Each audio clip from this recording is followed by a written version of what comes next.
Assalamualaikum warahmatullahi wabarakatuh. Innal hamdalillahi nahmaduhu wa nasta'inuhu wa nastaghfiruh wa na'udzu billahi min syururi anfusina wa min sayyiati a'malina. May yahdihillahu fala mudilla lahu wa may yudlilhu fala hadiyalah. Asyhadu an la ilaha illallah wahdahu la syarikalah wa asyhadu anna Muhammadan abduhu wa rasuluh. Allahumma shalli ala sayyidina Muhammad wa ala ali sayyidina Muhammad kama shallaita ala sayyidina Ibrahim wa ala ali sayyidina Ibrahim wa barik ala sayyidina Muhammad wa ala ali sayyidina Muhammad kama barakta ala sayyidina Ibrahim wa ala ali sayyidina Ibrahim fil alamin innaka Hamidum Majid. Rabbi shrah li sadri wa yassir li amri wahlul 'uqdatam min lisani yafqahu qawli, amma ba'du. Hadirin hadirat jamaah kaum muslimin wal muslimat yang dirahmati oleh Allah Subhanahu wa taala. Kali ini kita akan membahas hadis 532, yang mana hadis ini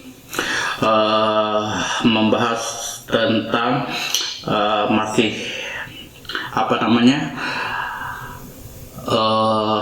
haramnya emas dan perak digunakan laki-laki, dan emas, perak, kemudian apalagi namanya itu kain sutra. Nah, itu halal bagi perempuan. Nah, nanti gimana hadisnya, gimana penjelasannya, kita akan bahas di matan hadisnya. Wa Nabi Musa radhiyallahu anhu anna Rasulullah sallallahu alaihi wasallam qala uhilla adh-dhahabu wal hariru li inasi ummati wa hurrima ala dzukuriha. Rawahu Ahmad wa Nasa'i wa Tirmidzi wa sahahahu. Wa Nabi Musa, dari Abu Musa radhiyallahu anhu, semoga Allah meridhoi atas beliau, anna Rasulullah sallallahu alaihi wasallam, yang mana sesungguhnya Rasulullah sallallahu alaihi wasallam qala, telah berkata, telah bersabda, uhillah, dihalalkan az-zahabu wal hariru, emas dan sutra, kain sutra, li inasi ummati, bagi wanita umatku, bagi kaum wanita umatku, wa hurima ala zukuriha, dan dilarang menggunakan emas dan kain sutra bagi kaum laki-laki umatku. Rawahu Ahmad, hadis ini diriwayatkan oleh Imam Ahmad, wa Nasa'i, dan Imam Nasa'i, wa Tirmidzi, dan Imam Tirmidzi, wa sahahahu, dan Imam Tirmidzi menilai hadis ini sahih. Jadi yang dari Abu Musa di sini radhiyallahu anhu mengatakan bahwasanya emas dan perak, emas dan kain sutra itu halal bagi wanita dan haram untuk laki-laki, ya. Jadi emas dan perak itu tidak, emas dan kain sutra itu boleh digunakan secara mutlak oleh wanita, tapi tidak boleh atau haram bagi laki-laki. Nah, seperti apa nanti penjelasannya kita akan lihat di makna keseluruhannya. Allah Subhanahu wa taala di sini Maha mengetahui lagi Maha bijaksana. Nah, Allah Subhanahu wa taala mengharamkan pakaian sutra dan emas bagi kaum laki-laki karena hal tersebut menunjukkan kemewahan, perhiasan, dan kesombongan yang hanya layak bagi kaum wanita. Kayak gitu, ya. Kesombongan ini bukan berarti orang tersebut sudah pasti sombong, enggak, karena hukumnya di sini memang zat, bukan zat sih, pakaian pakaian sutra itu memang sudah fix 100% dihukumi mengandung kesombongan di situ, ya, mengandung kesombongan, bukan karena orang tersebut, ya tergantung orangnya, ya. Kalau misalkan orangnya itu sombong, tidak boleh menggunakan sutra. Kalau orangnya rendah hati, kemudian rajin menabung dan lain sebagainya, boleh. Enggak, kayak gitu, ya. Jadi enggak seperti itu. Jadi identiknya, fixnya di situ, kalau seseorang tersebut menggunakan kain sutra itu pasti sudah mengandung, menunjukkan kemewahan, perhiasan, dan kesombongan, yang mana itu hanya boleh untuk wanita, tidak untuk laki-laki. Kaum laki-laki adalah pembela negara dan tulang punggungnya yang menjaga keamanan negara. Seandainya laki-laki menyerupai wanita dalam berpakaian dan kelemah lembutannya, maka tugas-tugas tersebut tidak layak dipikulnya. Karena itulah Rasulullah SAW melaknat laki-laki yang menyerupai wanita, dan sebaliknya kaum wanita menyerupai laki-laki. Jadi sudah ada porsinya masing-masing, ya. Jadi yang namanya Rasulullah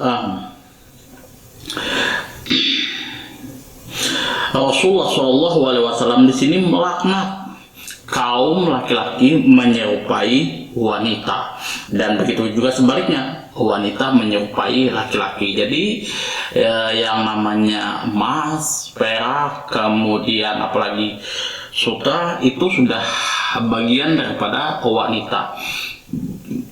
Kita tidak boleh menyerupai dari wanita, karena Rasulullah SAW melaknat kita menyerupai wanita. Begitu pula sebaliknya, wanita menyerupai laki-laki, dan ini kondisional, ya, artinya tergantung tempatnya, kayak gitu ya. Kalau misalkan di negara Eropa kayak gitu kan, kalau orang laki-laki yang berok itu memang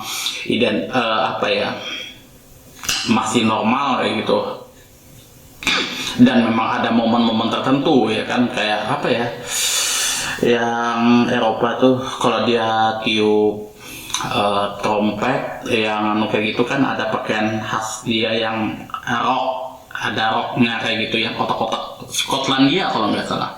Itu sih masih belum, itu sih artinya orang tersebut masih normal dan belum dikatakan menyerupai wanita.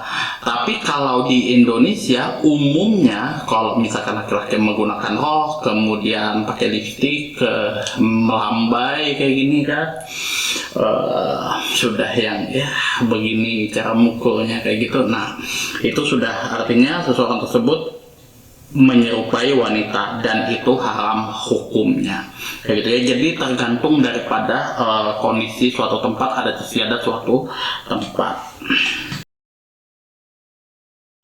Uhilla zahabu wal hariru, di sini Allah menghalalkan emas dan kain sutra. Makna yang dimaksud ialah halal memakainya. Fa'ilnya di sini dibuang, yaitu lafzul zalalah, Allah di sini. Fa'ilnya itu adalah Allah. Lalu fa'ilnya itu dimajhulkan karena fa'ilnya sudah diketahui, yaitu Allah. Kalau dimabni majhulkan itu artinya uhilla, ya, bukan ahalla, ya, tapi uhilla, gitu kan. Kalau mabni maf'ul di situ artinya ahallallahu dzahaba wal harira li inasi ummati wa haramallahu ala dzukuriha, seperti itu. Kalau misalkan dia mabni mabni maklum gitu ya, kalau nggak salah. Kalau majhul di sini uhilla dzahabu wal harir, jadi naibul fa'il, mabni majhul, kemudian az-zahabu wal harir di situ berkedudukan sebagai naibul fa'il, pengganti fa'il. Fa'ilnya itu ya,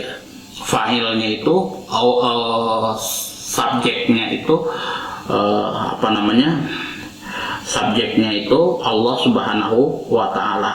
Az-zahabu wal harir sebenarnya di sini adalah objek kalau dia bentuk maklumnya kayak gitu. Karena di sini majhul, jadi az-zahabu wal harir mengganti sebagai objek, seperti itu. Linasi ummati, bagi kaum wanita umatku, umatnya Rasulullah Shallallahu Alaihi Wasallam. Wa hurima ala dzukuriha, di sini adalah Allah mengharamkan pakaian emas dan sutra bagi kaum laki-laki, ya. Wa sahhahahu, di sini dinilai sahih oleh Imam At-Tirmidzi. Hadis ini berasal dari Sa'id ibnu Hindun yang diterima oleh Abu Musa. Tetapi Imam Abu Hatim di sini menilai hadis ini ada kecacatannya, ada kelemahannya. Yang mana di sini bahwa Sa'id ibnu Abu Hindun tidak pernah bertemu dengan Abu Musa, tidak pernah bersua dengan Abu Musa. Ibnu Hibban di sini mengatakan dalam kitab Sahihnya bahwa hadis Sa'id ibnu Abu Hindun dari Musa berpredikat ma'lul, artinya tidak sahih.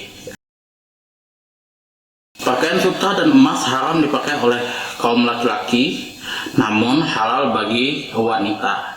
Jadi emas, perak, kemudian apalagi kain sutra itu haram bagi laki-laki dan halal bagi wanita. Karena apa? Kaum laki-laki itu tidak boleh atau haram menyerupai perempuan. Begitu juga perempuan haram menyerupai laki-laki, seperti itu. Tapi bukan berarti dibedakan ya. Dari sisi pekerjaannya, misalkan pekerjaan wanita tuh mesti harus makan jadi ibu rumah tangga aja kan, nggak boleh jadi wanita karir, nggak boleh jadi panglima perang dan lain sebagainya, nggak juga seperti itu ya. Yang namanya sahabat Rasulullah Hindun itu panglima perang. Sayyidah Aisyah itu juga memimpin perang pada saat perang Jamal. Kemudian beliau itu, Sayyidah Aisyah itu juga guru daripada sahabat Rasulullah yang lain.